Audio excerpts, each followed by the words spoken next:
Hey everybody, it's Brooke with The Buttered Home and welcome to my messy kitchen. Tonight we have a very special treat for you, one that I affectionately like to call okra fries. So it's no secret that I love fresh vegetables, and I love showing you how all the many different ways you can have them and prepare them. And Millie, Millie's whining. Hold on, let me get Reagan. Ray, can you come get Millie? Oh, the joys of filming here in the Buttered Home. I know you didn't want to listen to her whine the whole time. So little Reagan's going to come and get her.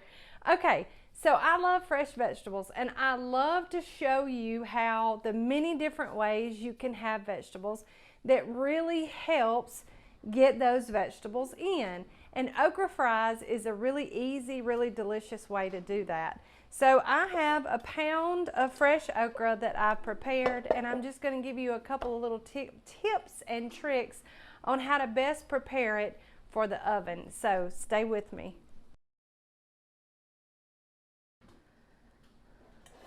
All right, so I have a pretty big bowl here in which I have prepped my okra, and I have removed the caps from the okra.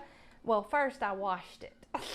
I washed it with gloves on because okra can be a little bit like insulation. It can stick you and you can get these little splinters. But then I dried it really good, and I cut the caps and just the tips of the stems off and just put them to the side. You can keep those and freeze those and use those for vegetable stock, or you can discard them in like a compost pile or give them to your chickens. So there's no need to throw it away. There's all kind of stuff. I'm gonna save these and give these to Tanner for her chickens because they love fresh vegetables. So this is what they look like after I've washed them and I have cut the ends off. So the key to doing anything with vegetables like this, and I've said it before, is that you want everything to be about the same size. So if you have small to medium size okra, you can just split it in half just like that. However, if you have some of the larger pieces, and I'll show you the difference, if you were to split that, you see the size difference. So these are going to take a little bit longer to cook than say these halves. So I go a step further on those big pieces and cut them into like another two matchsticks right there. And that gets everything about the same size so that it's all done cooking at the same time. I have seen people take these and cut them like traditional okra and do them the same way. The cook time would be a lot less if you did do it that way. So like most anything that you cook in the oven, just stay with it. Don't put it in there and then leave it. You're making a commitment to cook for either yourself, and there's some self-love involved there, and or to cook for other people. And of course you want to give it your best. So take the time to stay with it. So no matter how you slice the okra, just commit to staying with it, because y'all, we're talking about a 15-20 minute cook time here. It's not something that you have to get all involved with. It's not making lemon curd on the stovetop. So at this point I put them all into a large bowl. And then I season them with just about maybe 2 tablespoons of olive oil. And I like to just eyeball it. You can always check these halfway through, and if they don't have enough oil on them, you can add more then. So less is more in the beginning, as always. So then we're going to put in just what I call a fat pinch of, I like to use sea salt. It's no iodine in it, and it gives a great texture and flavor. So that probably is about a teaspoon that I put in there. And then I'm going to put in probably about a half a teaspoon of fresh ground pepper. And you can add more or less of these things. This is more about method than it is about the recipe. So then I put in about 1/8 of a teaspoon of onion powder and about 1/8 of a teaspoon of garlic powder. We just want to just give it a little bit of just extra flavor.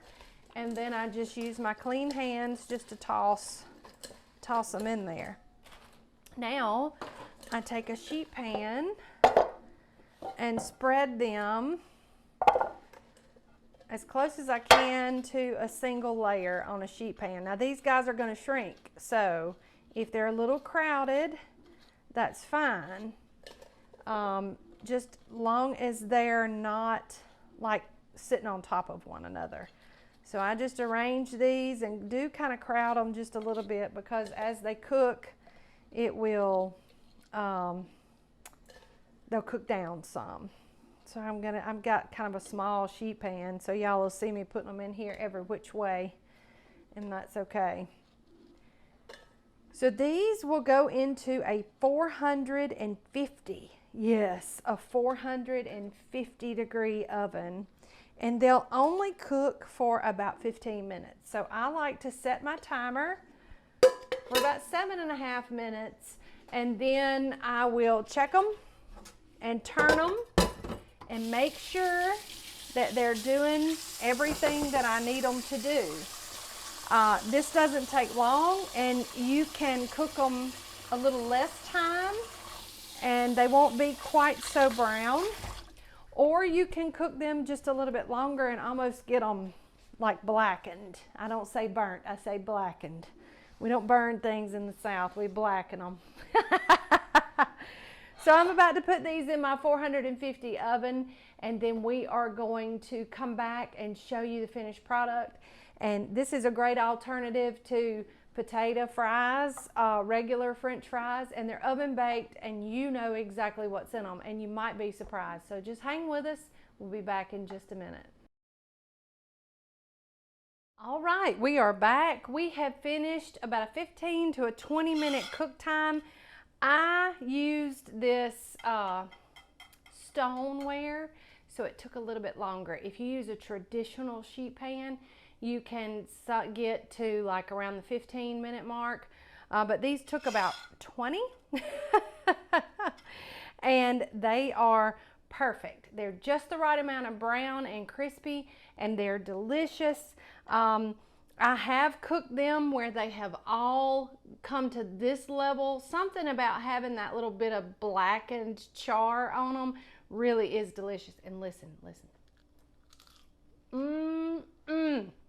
Fantastic. This is perfect. This is absolutely perfect. You can make a little sauce and dip them just like French fries. Y'all, they are fantastic. Let's move the camera and we'll wrap things up. So stand by. Okay, we are back, and y'all, they are a heavenly treat. They're good with ranch dressing. Really, they're good just right by themselves. And if you wanted to, you could salt them again a little bit after they're done, but they're perfect just like this. So this is a rethinking of your vegetables, right? This is cooked in the oven. You can totally do this in the air fryer. The temperature would be the same, about between 400 and 450, and cook them probably for about half the time in the air fryer. I always, whether I use the toaster oven, the air fryer, my convection oven, or my regular oven, I always set the timer for about half of what I anticipate, and check them, stir them, and then stay with them. It's just like I said before, it's a labor of love cooking, so invest in the time that it takes to take the time to make it. So this is our delicious and healthy okra fries, and we hope that you'll try them and love them just like all of our other recipes. It can be found over at thebutteredhome.com. We have a nice search function there where you can find just about anything you're looking for. And as always, if you're not already, make sure you're following us on all of our social channels. We have a lot of fun, and we want you to join in on that fun. And if you want all of our videos in one place, then YouTube is the place to be. Follow our YouTube channel and make sure that you hit that subscribe button so that you can be notified when we drop new recipes like this one. Y'all, we have lots of great stuff in store. This month is half healthy. It's half healthy. We'll just leave it at that. So this was one of our healthy recipes, and those pickles that we did last week, they were pretty healthy too. Well, maybe a little not with the sugar, but nonetheless, everything in moderation, right? And then next week, we have a really healthy, delicious treat up for you that shows you how you can make some healthy swaps for a traditional comfort food recipe. So don't miss it. Be back here with us. As always, from the buttered home to your home, we love you guys. Bye.